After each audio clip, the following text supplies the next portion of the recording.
क्या ये education system सही ये गलत है। मिल पा रहे हैं? इसकी किसी कहीं ना पॉलिटिकल पार्टी को सेटिस्फाई किया वैकेंसियां खाली क्या ये पड़ा बेहतर है? निश्चित तौर पे कुछ ना कुछ चेंजेस की सड़कों पर जरूरत तो है। उतर जाना चाहिए नहीं, था ना, सड़कों पे मैं तो हम बात लोग करूं। बिल्कुल। Hello and welcome back to the another episode. आज हमारे साथ नए मेहमान हैं मशकूर अहमद साहब, जो एएमयू स्टूडेंट यूनियन के प्रेसिडेंट भी रह चुके हैं और एमएलए कैंडिडेट भी थे जाले विधानसभा से। इनसे मैं उन टॉपिक पर बात करूंगा जो आज के नए दौर में न्यू जनरेशन को जरूरत है, like education, education system, politics and career के बारे में। इन पर एक एक करके बात करूंगा। सबसे पहले बात करूंगा कि एजुकेशन सिस्टम हिंदुस्तान के अंदर जो है, क्या वो सही है? पॉलिटिक्स, जो स्टूडेंट पॉलिटिक्स पर हर बार कहे तो दबाव बनाया जाता है एडमिनिस्ट्रेशन के जरिए, जो यूनिवर्सिटी के अंदर होती है, और जो सरकार सत्ता के अंदर है, वो जो स्टूडेंट को दबाते हैं, वो जो पॉलिटिक्स करते हैं, क्या वो सही है? और करियर की कंफ्यूजन किस दौर से स्टार्ट हो जाती है स्टूडेंट के अंदर, इन सब के बारे में वन बाय वन करके मैं पूछना चाहूंगा। सबसे पहले आपका स्वागत है हमारे इस चैनल पे, मशकूर थैंक यू भाई। So much. क्या भारत के अंदर जो है एजुकेशन सिस्टम जो है ये, क्या ये एजुकेशन सिस्टम सही है? देखिए, एजुकेशन सिस्टम में बहुत तरह के बदलाव हुए। जब से मुल्क आज़ाद हुआ 1947 से लेके अभी हम 2025 के आधे से ज़्यादा समय क्रॉस कर चुका है, उसमें बात कर रहे हैं। तो काफ़ी बदलाव हुए, समय समय पर अलग अलग तरह के परिवर्तन हुए, और वो परिवर्तन अपने समय के हिसाब से जो उस वक्त की सरकारों ने किया, वो अपने समझ से बेहतर ढंग से किया। लेकिन आज की डेट में जो एजुकेशन सिस्टम का मामला है, वो ये है कि अब एजुकेशन सिस्टम को भी एक पॉलिटिकल पार्टी के आइडियोलॉजी की तरफ ले जाया जा रहा है। अब एजुकेशन सिस्टम को इस तरह से मोल्ड किया जा रहा है कि शायद किसी एक पॉलिटिकल एजेंडा को सेटिस्फाई किया जाए, किसी पॉलिटिकल पार्टी को सेटिस्फाई किया जाए। ये गलत है। दूसरी चीज कि इतने लंबे समय हो गए मुल्क की आज़ादी को, और आज भी जो स्कूलों की हालत है, मैं प्राइमरी एजुकेशन की बात कर रहा हूँ, मैं प्राइमरी स्कूल्स की बात कर रहा हूँ, ख़ास तौर से मैं मिडिल स्कूल और हाई स्कूल की बात कर रहा हूँ। जो सरकारी स्कूल हैं, ख़ास तौर से आप बिहार में देखिए, उनकी हालत बदतर हो चुकी है। उन स्कूलों में गरीब तबके के बच्चे जाते हैं पढ़ने के लिए। किसी भी अच्छे परिवार के लोग जिनके पास पैसा है, वो लोग अपने बच्चों को सरकारी स्कूल में नहीं भेजते। क्यों? इसलिए नहीं भेजते क्योंकि उनको मालूम है कि वहां पे या तो बिल्डिंग की हालत ऐसी नहीं है, या वहां पे टीचर्स नहीं है। तो ये एक बहुत बड़ी चुनौती है। क्यों सरकारी स्कूल में बच्चों के नामांकन के लिए लाइन क्यों नहीं लगता? क्यों प्राइवेट स्कूल में हर किसी के पास पैरवी आती है? आज तक हमारे पास किसी भी सरकारी स्कूल में किसी के नामांकन के लिए पैरवी नहीं आई है पूरे बिहार में। तो ऐसा क्यों होता है? वहीं आप देखें, हायर एजुकेशन की बात अगर आप करें, तो जो हायर एजुकेशन सिस्टम की बात जब हम करते हैं, तो देखते हैं कि जो central government funded, state government funded universities और कॉलेजेस हैं, वहां पे लोग एडमिशन के लिए आपके पास रोजाना पैरवी के लिए आते हैं। क्यों? क्योंकि वहां के एजुकेशन सिस्टम फार बेटर है किसी भी प्राइवेट कॉलेज से या प्राइवेट यूनिवर्सिटी से। तो ये बहुत ही एक ब्लैंकेट में कह देना कि बेकार है वो ठीक नहीं है, और ये कह देना कि अच्छा है वो ठीक नहीं है। तो अलग अलग लेवल पे अलग अलग तरह की चुनौतियां हैं, अलग अलग तरह की प्रॉब्लम्स हैं। और मुझे लगता है कि जो सबसे बड़ी प्रॉब्लम है वो बेसिक लेवल पे है, जो प्राइमरी स्कूल के लेवल पे या हाई स्कूल वगैरह के लेवल पे है, उसको सही करने की ज़रूरत है। इनफैक्ट बिहार के पस मंज़र में अगर आप बात करें, तो यहाँ यूनिवर्सिटी जो है, पटना यूनिवर्सिटी है, मिथिला यूनिवर्सिटी है, मगध यूनिवर्सिटी है, तमाम यूनिवर्सिटीज़ के अंदर सेशन काफ़ी लेट चलता है। और बहुत हम लोगों ने पिछले 4-5 साल 6 साल से संघर्ष किया है, तब जाकर अब कुछ चीज़ें जो है वो ट्रैक पे आने की तरफ बढ़ रही है। अब अभी भी ट्रैक पे आई नहीं है। 3 साल ग्रेजुएशन 5 साल में हो रहा है, एग्ज़ाम हो गए, रिजल्ट नहीं आ पा रहा है। रिजल्ट जब आ रहा है तब मास्टर्स के कहीं और किसी और यूनिवर्सिटी की जो है एडमिशन की डेट निकल गई है। तो इस तरह की चुनौतियां हैं, और हम लोग इस पे लगातार काम कर रहे हैं कि इसको बेहतर किया जा सके। आपने कहा कि प्राइमरी स्कूल और सेकेंडरी स्कूल, हायर स्कूल और कॉलेज और यूनिवर्सिटी जो स्टेट लेवल की है या फिर सेंट्रल लेवल की यूनिवर्सिटी है, दोनों तो एक ही गवर्नमेंट चला रही है। नहीं, स्टेट फंडेड यूनिवर्सिटी हो या प्राइमरी एजुकेशन नहीं, स्टेट की हो, तो वो एक सरकार चला रही है। देखिए, सवाल ये नहीं है हाँ। कि ये कौन सी फंडेड है। मैं हम्म। पब्लिक यूनिवर्सिटीज की बात कर रहा हूँ। Either it is state funded और it is central government funded, doesn't matter. तो पर लेकिन आप ये बात समझिए कि जो यूनिवर्सिटीज और कॉलेजेस हम्म। जिस तरह से चलने चाहिए, उस तरह से नहीं चल रहे। ओके। ठीक है, सेशन उसमें लेट चल रहा है। मैं खासतौर से बिहार की बात कर रहा हूँ। हम्म। ठीक है, 3 साल के ग्रेजुएशन होते थे पहले, अब तो 4 साल का हो गया। वो 5 साल 6 साल में हो रहा है, मार्कशीट समय पे नहीं मिल रही है उनको, जिससे वो दूसरे जो है कोर्सेज के लिए, हायर एजुकेशन के लिए, अगर कोई स्टेट यूनिवर्सिटी से ग्रेजुएशन कर रहा है तो मास्टर्स करने किसी सेंट्रल यूनिवर्सिटी जाना चाह रहा है, लेकिन नहीं जा पा रहा है क्योंकि उसको मार्कशीट ही नहीं मिली है। एग्जाम क्वालिफाई करने के बाद भी एडमिशन नहीं ले पा रहे, एक साल उसका खराब हो जाना है। खराब हो जाता तो ये सब एक बहुत ही कॉम्प्लेक्सिटीज है। मुझे लगता है कि जो सरकारें रही हैं उनका इस ओर ध्यान नहीं गया है, जिसकी वजह से इस तरह के हालात बने। है। लेकिन एक और क्वेश्चन है ना, कि अब जो डिग्रियां लेकर निकल रहे हैं, खासतौर से जो न्यू जनरेशन निकल रही है, पर जॉब नहीं मिल पा रहे हैं, इसकी कहीं ना कहीं तो प्रॉब्लम है ना? देखिए, या फिर वो स्किलफुल जो है वो नहीं निकल पा रहे स्टूडेंट्स, या ये फिर जॉब अपॉर्चुनिटीज कम है इंडिया के अंदर? ये एक बहुत बड़ा लेवल पे बात कर रहा हूँ मैं, कि ऑल ओवर इंडिया की बात है ये। ऐसा नहीं है कि अपॉर्चुनिटीज कम है, इसको समझने की ज़रूरत है। अपॉर्चुनिटीज का फ़ायदा कुछ लोग उठा पा रहे हैं, कुछ लोग नहीं उठा पा रहे हैं। जो नहीं उठा पा रहे हैं उनको अपॉर्चुनिटीज का फ़ायदा कैसे उठाना है, ये सरकार की जिम्मेदारी होती है। अच्छा। सरकार की जिम्मेदारी होती है कि रोजगार को सृजन किया जाए।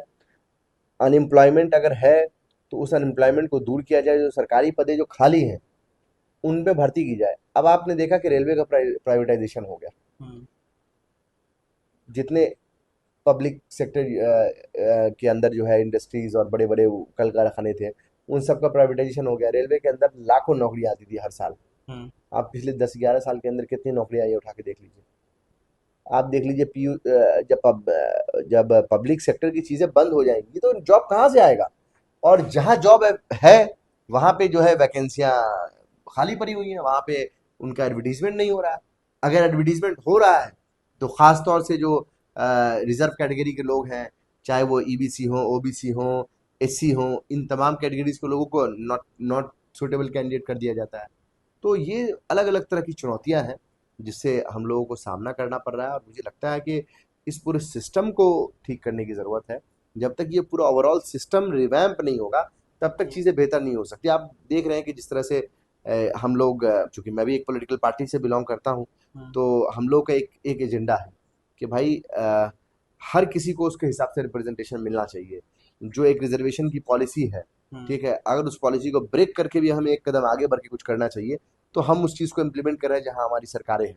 और निश्चित तौर पर जब हम सरकार में आएंगे केंद्र में, तो हम इसको इम्प्लीमेंटेशन पूरे देश भर के अंदर करेंगे। फिर तो न्यू एजुकेशन पॉलिसी जो अभी बनी है 2020 के अंदर, इस पर क्या कहना है? क्या उसमें भी कुछ चेंजिंग होगी? क्या ये अ, बेहतर है? निश्चित तौर पे कुछ ना कुछ चेंजेस की ज़रूरत है, क्योंकि न्यू एजुकेशन पॉलिसी में काफ़ी कमियां थी, और उन कमियों को पार्लियामेंट के अंदर तमाम पार्लियामेंटेरियंस ने उठाया, खास तौर से विपक्षी पार्लियामेंटेरियंस ने। कुछ चीज़ों पे सुनवाई हुई, मुझे लगता है 2-4% चीज़ों पे, बाकी पे सुनवाई नहीं हुई है। तो अब तो आने वाले समय में इसको रिव्यू करना पड़ेगा, और रिव्यू करके देखना पड़ेगा, और जब आप पावर में रहते हैं तभी इन चीज़ों को रिव्यू कर सकते हैं। अदरवाइज तो आप रिव्यू करने की भी ताकत नहीं रखते ना। नहीं तो आप मजबूत विपक्ष भी तो हैं। नहीं, मजबूत विपक्ष की भूमिका निभा रहे हैं हम लोग, निश्चित तौर पे आप देख रहे हैं, लेकिन सरकार तानाशाही की तरफ है। आप ये भी तो देखिए। तो सड़कों पर तो उतर जाना चाहिए नहीं, ना सड़कों पे नेता। तो हम लोग उतरे ही हुए हैं, हम लोग तो सड़क पे ही हैं, और कहाँ। लेकिन एक और बड़ा। कंटिन्यू हमारा संघर्ष जो चल रहा है वो सड़कों पे ही चल रहा है। सदन के अंदर भी संघर्ष चल रहा है, सड़क के ऊपर भी संघर्ष चल रहा है। हमने 10 या 11 साल के अंदर सदन में हमारे कितने नंबर्स हैं उनके ऊपर हम लोगों ने कुछ नहीं किया। सड़कों पे हमारे नंबर्स कम नहीं हुए, ये अपने आप में एक बड़ी बात रही है। चाहे हमारे सदन में नंबर 44 हो, हम्म। चाहे 52 हो, चाहे 100 हो, संघर्ष हमारा सड़क पे कभी खत्म नहीं हुआ। एजुकेशन सिस्टम पे सबसे बड़ा सवाल खड़ा होता है कि यहाँ अब जो है सिर्फ डिग्रियां मिल रही है, स्किल्स नहीं मिल रहे हैं। कमी कहाँ आ रही है स्किल्स पाने में? देखिए, क्या इनका जो अपना जो बना हुआ है एक, जिसको आप कह सकते हैं कि वो जो कॉलेज के अपने जो सेमेस्टर्स के अपने कहते हो सिलेबस बनाए जाते हैं, या फिर यूनिवर्सिटी के अपने यूजीसी जो अपने सिलेबस बनाती है हर कोर्स को लेकर के, इसमें कहीं ना कहीं कमी है। देखिए, कुछ तो सिलेबस फ्रेमवर्क में भी कमी है, जिसके को रिवैम्प करने की ज़रूरत है।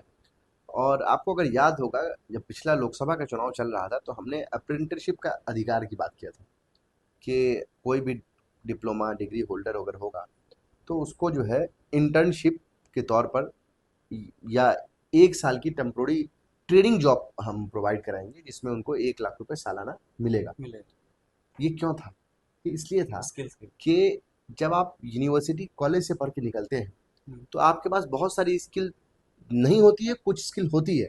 तो आप अपने आप को स्किल्ड बना लें, इंडस्ट्री में जाके, फैक्ट्रीज में जाके, जिस भी इंडस्ट्री से बिलोंग में करते आप बिलोंग कर रहे होंगे उसमें जाके, और ऐसा नहीं कि फ्री में आप काम करें, जो भी इंटर्नशिप आप करेंगे उसके लिए आपको पे किया जाएगा, तो आपको लगेगा कि this is your first job. और प्राइवेट गवर्नमेंट सारे सेक्टर में इसको कराया जाएगा। तो जो भी स्किल सेट की कमी है, उस कमी को कोई भी स्टूडेंट, ठीक है, वो 1 साल के अंदर पूरा कर लेगा। ये इसलिए हम लोग लेकर आए थे, हम लोग इसलिए ये बात बोल रहे थे। अभी इस यूनिवर्सिटी के अंदर जो है, एजुकेशन पे ही मैं बात करूंगा, फी हाइक हो रहे हैं। चाहे वो किसी भी यूनिवर्सिटी में देखे, जामिया के अंदर हुआ है, अभी रिसेंट एएमयू के अंदर प्रोटेस्ट हो रहे थे पिछले 5-10 दिनों से। इसके अलावा जेएनयू भी लगातार संघर्ष कर रहा है उन चीजों पे। तो ये जो सेंट्रल यूनिवर्सिटी में फी हाइक का मामला चलता हुआ आ रहा है, तो ये किस तरीके से एजुकेशन पे ये प्रहार कर रहे हैं जो सेंट्रल गवर्नमेंट कर रही है? ये क्या, किस दिशा में एजुकेशन सिस्टम ले जाना देखिए चाहती है? एक्चुअली आपका नज़रिया ये है कि आप इसको फी हाइक की तरफ देखते हैं, ठीक है।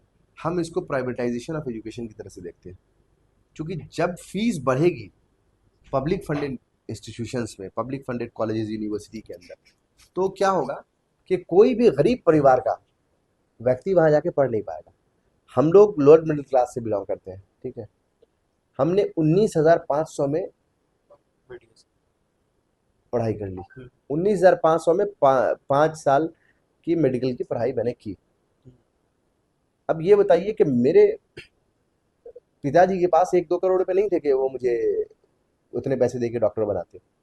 लेकिन चूंकि मैंने कंपटीशन की तैयारी की, मैंने कंपटीशन क्रैक किया, 19,500 रुपये उनके पास थे जो उन्होंने मुझे दिए। मैंने एडमिशन लिया और मैं वहां से डॉक्टर बन के निकला। तो जानबूझ करके एजुकेशन को महंगा किया जाए ताकि प्राइवेट इंस्टीट्यूशंस की, प्राइवेट यूनिवर्सिटीज़ की जो है इसमें बोलबाला हो जाए और आम जनमानस से, आम लोगों से एजुकेशन दूर हो जाए। ये एक गहरी साजिश है। और सब लोग आने वाले वक्त में रिलायंस के किसी यूनिवर्सिटी में पढ़ रहे होंगे, अडानी के किसी यूनिवर्सिटी में पढ़ रहे होंगे। तो ये इस तरह की चीज़ें को क्रिएट करने के लिए पब्लिक फंडेड इंस्टीट्यूशंस में जो है फीस बढ़ाया जा रहा है। पब्लिक फंडेड इंस्टीट्यूशन किस लिए होता है? वो इसलिए होता है कि जो लोग टैलेंटेड हैं, जो लोग गरीब परिवार से आते हैं, ठीक है, उनको एक ऐसी जगह पे एजुकेशन मिल जाए जहाँ पर मिनिमम फीस। फीस के साथ उनको एजुकेशन मिल जाए। तो जिस तरह से फीस बढ़ाई जा रही है, मुझे लग रहा है कि ये कहीं ना कहीं गरीबों पर एक वार है, कहीं ना कहीं ऐसे लोगों पर वार है जो लोग दिहाड़ी मजदूरी करते हैं, जो लोग ऑटो रिक्शा चलाते हैं, रिक्शा चला खेती करते हैं। वो कहाँ से लाएंगे 1 लाख रुपए किसी यूनिवर्सिटी में अपने बच्चों को पढ़ाने के लिए? उनको तो 10,000 रुपये अरेंज करना मुश्किल हो जाता है। तो ये प्राइवेटाइजेशन की एक कदम की तरफ एक कदम है। जो सेंट्रल फंडिंग इंस्टीट्यूशन है उसको सेंट्रल गवर्नमेंट पैसे नहीं दे रही है। अब उनके साथ भी क्राइसिस है कि जब उनके पास पैसे नहीं रहेंगे तो यूनिवर्सिटी चलाएंगे चलाएंगे कैसे? कैसे? उनको फीस भरानी उनकी मजबूरी हो जाती है। स्टूडेंट के साथ मजबूरी है कि वो पैसे दे नहीं सकते, हम्म। तो वो प्रोटेस्ट करते हैं। तो ये जो पूरा एक एक सर्किल, एक चक्रव्यूह है। आप इस चक्रव्यूह को समझिए। वो चक्रव्यूह में गरीब छात्रों को फंसाया जा रहा है। उस चक्रव्यूह के अंदर एक ऐसी चीजें रची जा रही हैं जिससे जो है प्राइवेट यूनिवर्सिटीज को, प्राइवेट कॉलेज को फायदा हो कि लोग आखिर में ये समझे कि जब 1 लाख रुपए मुझे यहाँ भी देने हैं, वहां भी 1 लाख रुपए देने हैं, तो चलो वहां भी जा सकते हैं, प्राइवेट। ठीक है। जिनके पास हैसियत है वो तो चले जाएंगे। बिल्कुल नहीं। लेकिन गरीब बच्चों का क्या होगा? आप ये समझिए। हम जैसे लोग जो बहुत ही हम्बल बैकग्राउंड से आते हैं उनका क्या होगा? तो आप कह रहे हैं कि ये स्टेप्स है प्राइवेटाइजेशन की तरफ निश्चित एजुकेशन तौर का। पर, निश्चित तौर निश्चित तौर पे। एक और चीज है, सबसे ज्यादा जो कंफ्यूजन है न्यू जनरेशन को, आने वाली नस्लों को किस तरीके से खुद को देखना चाहिए कि वो अपने करियर की तरफ स्टेप बढ़ा सके, किस स्टेज में? लाइक 10th करे, 12th करने के बाद उसको समझ में आना चाहिए, या फिर ग्रेजुएशन के बाद उनको जो स्टेप्स लेना है, वो सबसे पहला जो स्टेप होगा वो कौन सा होना चाहिए करियर की तरफ? देखिए करियर की तरफ तो स्टेप जो है वो बिल्कुल बचपन के ही दौर से शुरू हो जाता है। आप जब देखेंगे कई सारे ऐसे मुल्क हैं जहाँ पर बच्चों को एक ऐसे लैब में ले जाया जाता है जहाँ पे सारे करियर के ऑप्शंस होते हैं, ठीक है। और वो जिस तरफ बढ़ जाते हैं तो लग जाता है कि इस बच्चे का ये माइंडसेट है। तो एक ये भी तरीका है। जो हमारे यहाँ एजुकेशन सिस्टम है अभी वहाँ तक नहीं पहुँचे हम। तो हमारे यहाँ बच्चा जो जन्म लेता है तो घर वाले उसको बोलते हैं कि ये देखिए डॉक्टर साहब का जन्म हुआ, हम्म। वकील साहब का जन्म हुआ, इंजीनियर साहब पैदा हुए, इस तरह की बात करते हैं। तो जब बचपन से ये बात होती है तो उसके दिमाग में जाता है कि अच्छा मुझे डॉक्टर बनना है, मुझे वकील बनना है, मुझे इंजीनियर बनना है, मुझे टीचर बनना है, लेकिन ठीक जब है, इस तरह की बात है। थोड़ा बड़ा होता है लेकिन फिर। जैसे जैसे बच्चे बड़े होते हैं उनको भी चीज़ें समझ में आती है। तो मुझे लगता है कि जब वो 6 to 8 के बीच में रहे तो उनकी प्रॉपर काउंसलिंग होनी चाहिए। 9th में प्रॉपर काउंसलिंग होनी चाहिए, 10th में प्रॉपर काउंसलिंग होनी चाहिए। उनको सारे करियर रेवेन्यूज़ के बारे में बताना जाना चाहिए कि ये करियर रेवेन्यूज़ हो सकते हैं आपके लिए, यहाँ पे आप जाएंगे तो ये बन सकते हैं, यहाँ पे जाएंगे तो ये बन सकते हैं। और इस तरह से अगर आप मेहनत करेंगे तो आप जीवन में ये हासिल कर सकते हैं। जब उनको प्रॉपर उनकी काउंसलिंग होगी, उनको बताया जाएगा, तभी वो डिसाइड कर पाएंगे। जब आपको मालूम ही नहीं है तो आप कैसे डिसाइड कर पाओगे? और देख सिर्फ ऐसा नहीं है कि डॉक्टर, इंजीनियर और वकील ही इस मुल्क में या इस दुनिया में काम कर रहे हैं। बहुत सारे फील्ड हैं। आप टीचिंग लाइन में जा सकते हैं, आप प्रोफेसर बन सकते हैं, आप रिसर्चर बन सकते हैं, आप साइंटिस्ट बन सकते हैं, ठीक है, आप पायलट बन सकते हैं, बहुत कुछ बन सकते हैं। तो उनको बताना पड़ेगा। लेकिन एक और बात होती है ना कि लाइक बचपन में जैसे आपने बोला कि बचपन में रहे तो डॉक्टर साहब हैं, वकील साहब हैं, पर फिर वो बड़े होते हैं तो फिर मुझे पुलिस बनना है, मुझे ये करना है। फिर जैसे और बड़े होते हैं, 12th और ग्रेजुएशन में आने के मैं बाद इसलिए कुछ कह रहा अलग हूँ ही ना लाइन में चले कि जाते हैं। सिक्स तो टू एट के इसको बीच में काउंसलिंग की ज़रूरत है। तो खुद कब फिर उसके पहचाने? बाद 9th और 10th के बीच में काउंसलिंग की ज़रूरत है। तो ये वो वक्त होता है जब उनको चीज़ों की जानकारी हो जाती है। उनको समझ में आया था पुलिस का क्या काम है, उनको थोड़ा नॉलेज हो जाता है कि डीएम क्या कर सकता है, कि एसडीएम के क्या काम होते हैं। तो इतनी जानकारी हो जाती है, वो डॉक्टर को ट्रीट करते हुए देखता है, वकील को केस लड़ते हुए देखता है, जज को जो है वो कोई जजमेंट फैसला देते हो सुनाते दिखता है। हुए देखता है, या अलग अलग माध्यम से, ठीक है, वो उनको जानकारी मिल जाती है। तो वो एक 10th से पहले का जो स्टेज है, 6 to 10 के बीच के से, उसमें प्रॉपर वे में काउंसलिंग होनी चाहिए ताकि उनको समझ में आए और उसी हिसाब से उनको आगे करियर में फैसले लेने चाहिए। पर भारत के युवा जो है वो ज्यादा प्रेफर गवर्नमेंट जॉब को करते हैं, प्राइवेट सेक्टर को कम मतलब आते हैं। जब गवर्नमेंट जॉब में नहीं होते, 30 साल 35 साल जब गुजार लेते हैं, वो दौर जो लगाने का होता है गवर्नमेंट कंपटीशन की प्रिपरेशन करने के बाद, उसके बाद जो बचता है तो वो प्राइवेट सेक्टर की तरफ जाते हैं। इसे किस तरीके से आप देखते हैं?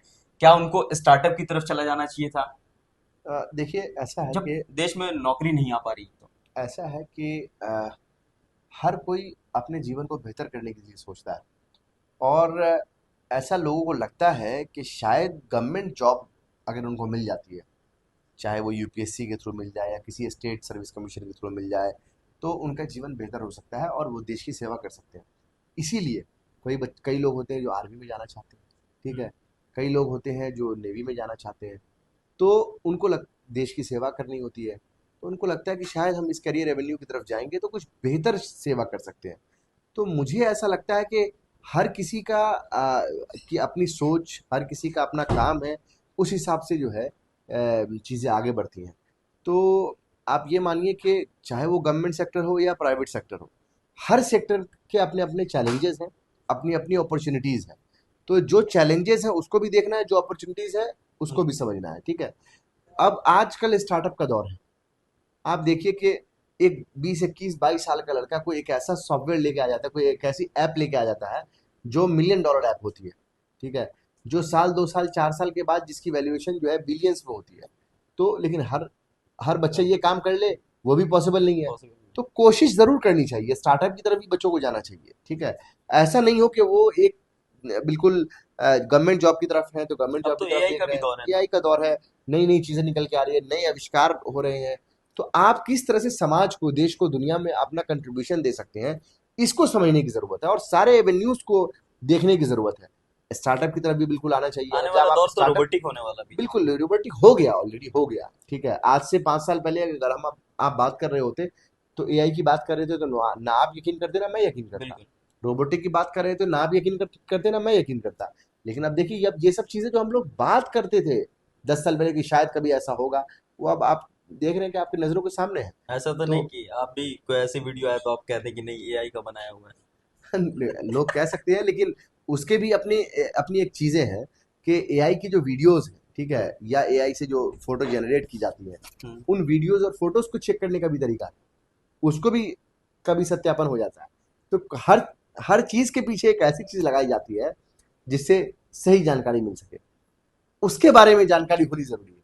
अगर आपको बिल्कुल। जानकारी है तो आप पता लगा लेंगे, नहीं जानकारी है तो आप नहीं पता लगा पाएंगे। एक और बात करूं, बिल्कुल। स्टूडेंट पॉलिटिक्स का कैसा रहा मामला? बहुत अच्छा मामला ना, बहुत अच्छा अनुभव रहा। और हम लोग तो पर छात्र पर ये कहा जीवन जाता है से ना निकल कि के आए। छात्र राजनीति में जो पढ़ाई में रुकावट होती है, मैं तो और डॉक्टर बन के आया। किसी का कहना है कि छात्र राजनीति नर्सरी है, पाठशाला है, मतलब पॉलिटिक्स सीखने का। राजनीति देखिए, इस सीखने देश का। में जितने भी बड़े राजनेता निकले हैं, हम्म। वो छात्र जीवन की राजनीतिक पाठशाला से निकले हैं, चाहे वो किसी पॉलिटिकल पार्टी से हो, बीजेपी से हो, कांग्रेस में हो, ठीक है, अलग अलग पॉलिटिकल पार्टी आप देख लीजिए, तमाम जगह सबकी अपनी विचारधारा है। हम्म। मुझे लगता है कि छात्र जीवन का जो संघर्ष होता है, उस संघर्ष को जीवन में आदमी कभी नहीं भूल पाता, और जो चीज़ें तब सीखने को मिलती है, वो परिश्रम जो करता है, वो सीख, वो जीवन भर काम आता है। और मैं सौभाग्यशाली हूँ कि मुझे जो है वो छात्र संघ का अध्यक्ष के रूप में काम करने का मौका मिला, और हम लोगों ने काम किया, बहुत कुछ सीखने का मौका मिला।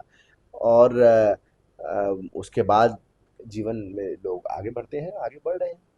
तो बिल्कुल छात्र संघ बहुत ज़रूरी है, हर यूनिवर्सिटीज़ में, हर कॉलेजेस में, ताकि पढ़ाई में छात्र अपने। रुकावट होती है ये? नहीं, मुझे तो नहीं लगा। आपने देखा कि मैंने मेडिसिन में करके आया, डॉक्टर बन के आया, रुकावट होती तो नहीं करके आता, डिग्री नहीं मिलती, लेकिन मिली ना, किया, और मैं अच्छे स्टूडेंट भी रहा, ग्रेड बढ़िया थे। अच्छे ग्रेड्स आए, सब कुछ अच्छा रहा।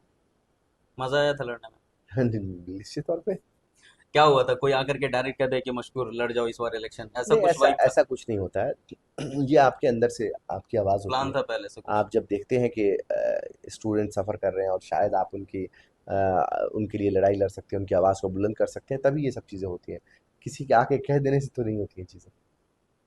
लड़ाने वाले में तो रहा होगा ना कि मतलब पीछे नहीं, वो बैकबोन जो ऑब्वियस सी बनते बात हैं। है कि आपकी जो टीम होती है वो आपको सहयोग करती है, कहीं भी, किसी भी। आप वार्ड मेंबर का चुनाव लड़ेंगे, वहां भी आपकी टीम होती है, 4 लोग होते हैं मोहल्ले के, वार्ड के, जो आपको सपोर्ट करते हैं। आप पंचायती स्तर का जो भी चुनाव लड़ेंगे, वहां भी आपके पास टीम होती है। विधानसभा स्तर का चुनाव लड़ेंगे, वहां भी टीम होती है। लोकसभा लड़ेंगे, वहां भी टीम होती है। आपका कैंपेन मुख्यमंत्री बनने का होगा, वहां भी आपकी एक टीम होगी। तो विदाउट टीम तो आप कुछ कर नहीं सकते, अकेला चना भार नहीं फोड़ता है। तो कहीं भी आप जो है टीम वर्क से ही आगे बढ़ सकते हैं। निश्चित तौर पर एक हमारी अच्छी टीम थी, और उन तमाम लोगों का मैं धन्यवाद देता हूँ। एक और बात है ना कि स्टूडेंट पॉलिटिक्स में लॉबीज चलते हैं। लाइक जिस तरीके से हम यहाँ पे जो इलेक्शन फाइट कर रहे हैं विधानसभा के या फिर लोकसभा के, इसमें जात पात की राजनीति होती है, ठीक उसी तरीके के यूनिवर्सिटी के अंदर होती है। क्या ये सही है? देखिए, एक्चुअली है क्या कि दो चीज़ों में जब डिफरेंस क्रिएट करना होता है, तो किसी न किसी बेसिस पे करेंगे। जहाँ पे एक समूह के लोग होंगे, वहाँ पे उनके समूह के अंदर के डिफरेंसेस से लोग अलग होते हैं। अलग अलग समूह के लोग होंगे तो अलग अलग समूह के लेवल पे अलग होते हैं। जहाँ पे कोई समूह नहीं होगा तो वहाँ पे अमीर गरीब के लेवल पे अलग होंगे। जहाँ पे और एडवांस जाएंगे तो जाति के स्तर पे होंगे, जाति के अंदर उपजाति के स्तर पे होंगे। तो कहीं ना कहीं तो कुछ ना कुछ तो रीजन निकलता है, ठीक है। कहीं लॉबी है, कहीं कास्ट है, कहीं कुछ है। तो ये सब समय की बात है कि आप किस समय में कहाँ पे राजनीति कर रहे हैं। आज के दौर में स्टूडेंट पॉलिटिक्स जरूरी है? निश्चित तौर में हर समय में ज़रूरी है, क्योंकि जब तक छात्र अपनी आवाज़ को बुलंद नहीं करेंगे, अपनी परेशानियों को नहीं रखेंगे सामने, और छात्र जीवन एक ऐसा जीवन होता है जिसमें आपको किसी से डर नहीं होता है, ठीक है, आप इंडिपेंडेंट होते हैं सब कुछ करने के लिए, बोलने के लिए। उसका फायदा कुछ नजर आ रहा है विधानसभा इलेक्शन में? ऑब्वियस सी बात है, आपको उससे एक पॉलिटिकल एक्सपीरियंस आपको होता है, और उस एक्सपीरियंस को आप जीवन भर इस्तेमाल करते हैं। हर चीज़ के एक्सपीरियंस का अपना एक मज़ा है, अपना एक फ़ायदा है। एएमयू की कोई याद जो बेटर हो उस दौर की? बहुत सारी यादें हैं, बहुत सारी यादें। ये राजनीति का मैं पूछ रहा हूँ। सारी यादें बेहतर हैं। सारी कोई यादें तो भी सबके साथ बेहतर है। कोई भी याद ऐसी नहीं है जिसको मैं ये कह दूं कि ये याद ज़्यादा अच्छी है और कोई ये ऐसा कम वर्ड अच्छी जो है। होगा ना, नहीं, उस मैं बता वो तो रहा रहता हूँ है कि कि एएमयू से निकलने के बाद हम तो एएमयू से निकल जाते हैं लेकिन एएमयू हमारे अंदर से नहीं निकलता है। देखिए, ऐसा है कि आप किसी भी कॉलेज, किसी भी इंस्टीट्यूशन, यूनिवर्सिटी में आप पढ़ते हैं, हम्म। तो वहाँ के कल्चर, वहाँ के मैनर्स, ठीक है, वो आपके अंदर इनकलकेट होते हैं, आपके अंदर आते हैं, ठीक है। तो इसीलिए ये कहना बिल्कुल सही है, बिल्कुल बिल्कुल सही है। हर तरीके से सही है कि आपके अंदर से वो चीज़ें नहीं निकलती है, और निकलनी भी नहीं चाहिए। अगर आप अच्छे मैनर्स सीख रहे हैं, अच्छी आदतें सीख रहे हैं, ठीक है, तो वो आपको कभी कहीं छोड़ना भी नहीं चाहिए, मुझे लगता है। एएमयू के अंदर अभी स्टूडेंट यूनियन इलेक्शन बहुत दिनों से बंद है, पिछले 4-5 सालों से, 7 सालों लगभग हो गए। तो इस पर आप क्या कहेंगे कि एएमयू और वहाँ की जो एडमिनिस्ट्रेशन है वो इलेक्शन कराने पे उन पे आप क्या कह सकते हैं वहाँ के नहीं, पूर्व अभी छात्र होने के नाते? अभी वहाँ पे स्टूडेंट्स प्रोटेस्ट कर रहे थे, हम लोगों को मालूम चला, तो being alumni of the university and office x office bearer of the student union, हम लोगों ने वाइस चांसलर को पत्र लिखा और डिमांड किया कि जो स्टूडेंट्स की डिमांड है वो अ, हर फ्रेम में ठीक है, और इसलिए वहाँ स्टूडेंट्स यूनियन के इलेक्शन होने चाहिए। फ़ी हाइक का मामला था, हम लोगों ने कहा कि फी हाइक नहीं होना चाहिए। हमने ऑफिशियल लेटर लिखा और स्टूडेंट्स के प्रोटेस्ट को उस समय भी सपोर्ट भी किया, और अभी भी हम लोग हर तरीके से उन लोगों को सपोर्ट कर रहे सपोर्ट कर रहे हैं कि भाई स्टूडेंट्स यूनियन के चुनाव होने चाहिए, और सिर्फ वहाँ नहीं, तमाम यूनिवर्सिटीज़ में होने चाहिए। हैं लगातार होने चाहिए। बिल्कुल। लास्ट सवाल है, स्टूडेंट पॉलिटिक्स को सही दिशा किस तरीके से दी जा सकती है और न्यू जनरेशन जो आ रही है उसे स्टूडेंट पॉलिटिक्स किस तरीके से करना चाहिए? देखिए, स्टूडेंट्स पॉलिटिक्स की जो सही दिशा है वो ये है कि सबसे पहले तो छात्र संघ के चुनाव होने चाहिए सारे कॉलेजेस, सारी यूनिवर्सिटीज़ में। और जब चुनाव होंगे तो दिशा ऑटोमेटिक सही हो जाती है, जब चुनाव ही नहीं होंगे तो दिशाहीन हो जाते हैं। अब यहाँ हमारे यहाँ देख लीजिए, मिथिला यूनिवर्सिटीज़ है, चुनाव ही नहीं हो रहे थे ज़माने से, बीच में चुनाव हुए, फिर चुनाव रुक गए। तो जब चुनाव होंगे तब तो दिशा की बात आएगी, तो चुनाव ही नहीं होते हैं, सबसे बड़ी बात तो है। तो सबसे पहली इंपॉर्टेंट चीज़ ये है कि चुनाव समय पे होने चाहिए, छात्रों को मौका मिलना चाहिए अपनी बात को रखने का। जब तक मौका नहीं मिलेगा तब तक बात आगे नहीं बढ़ सकती है। तो हम तो राज्य की सरकार से भी यही अपील करते हैं। अ, हमारे यहाँ चूंकि यूनिवर्सिटीज़ के चांसलर जो है वो गवर्नर होते हैं, तो महामहिम राज्यपाल से भी अपील करते हैं कि तमाम कॉलेजेस यूनिवर्सिटीज़ में समय पे चुनाव होने चाहिए। स्टूडेंट्स के अंदर से जो लीडरशिप है वो निकल के आनी चाहिए। उनको उनके जो इश्यूज़ हैं, जो उनके मुद्दे हैं, उन मुद्दों पे सबको बात करना चाहिए, तमाम राजनेताओं को बात करना चाहिए, तमाम पॉलिटिकल पार्टियों को बात करना चाहिए, और खुल के बात करना चाहिए।